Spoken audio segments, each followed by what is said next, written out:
Matt asked me, when are we doing another campus?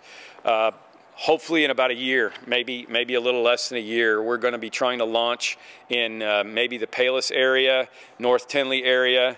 You know, Richie and Debbie have been ready to do that for a while. We've been kind of holding on because we've been blowing up here and figuring out what to do, but we are committed. Our leadership is committed. We just met on this last week. Our leadership is committed. This is what we want to do. We want to take a good nucleus of people and follow Pastor Richie and go into that area, back into the 159th and Harlem area-ish, you know, or north. If you have connections with something there, we'd love to know it. If you got connections with, you know, a church that's ready to fold up, or a building that's sitting empty, we need to know all those things, because honestly the next plan, and hopefully a year after that-ish, I mean, you know, we don't know how these things are going to go, but we'd love to get down towards the Kankakee area, down the direction of, you know, Moni, whatever, Mantino, somewhere down there. We don't have that person on staff, but we definitely are doing this. And I guess that kind of gives me an opportunity to talk about video for a second, since you're watching me on video. I've been getting a lot of advice lately and feeling it that preaching 5 times is a dumb idea.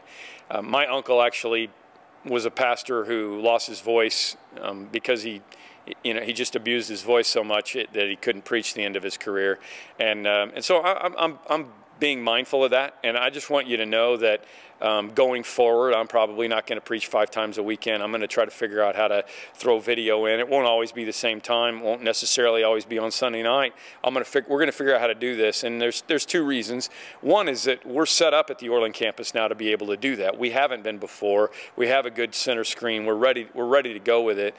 So I feel like we're ready with that. The second thing is, this is our strategy going forward. Our strategy going forward is, if the gospel is narrowed down by the amount of times I can physically speak in the presence of people, then we're in trouble.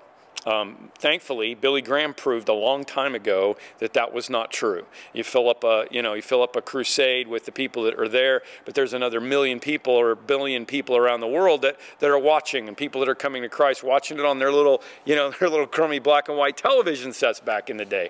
And now we have this technology, and it's available. And it's not about me. We have other pastors on our staff, but for any of us, the message has to go out. It has to go out on video. That has to be a part of our strategy, and I hope that you'll be ready to accept that whenever it shows up at the service that you go to, because it's going to be really important. Because I want to do another 16 years here. I gotta preserve this if that's what's going to happen.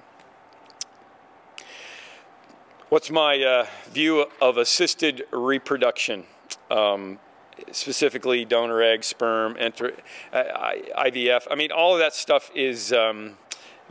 Some people have a real Christian, they think they have a Christian opinion on it.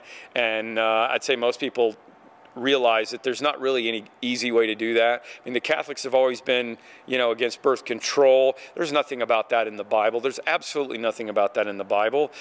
Life begins at conception. So to me, I don't think that how it gets there. I don't have a Christian verse I can point to that says it's good or bad.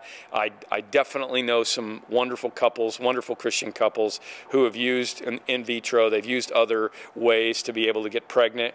I guess this is a great shot for me to say I also love adoption. So I'm not against any of those things, but I love adoption. There's a bunch of kids out there that need to have a home, and that doesn't, like I said, that doesn't make me against that or for it one way or the other. I just don't see a scriptural thing one way or another. From my viewpoint of Scripture, I don't see anything scriptural against birth control, and I don't see anything scriptural, against doing some extra things to make pregnancy happen.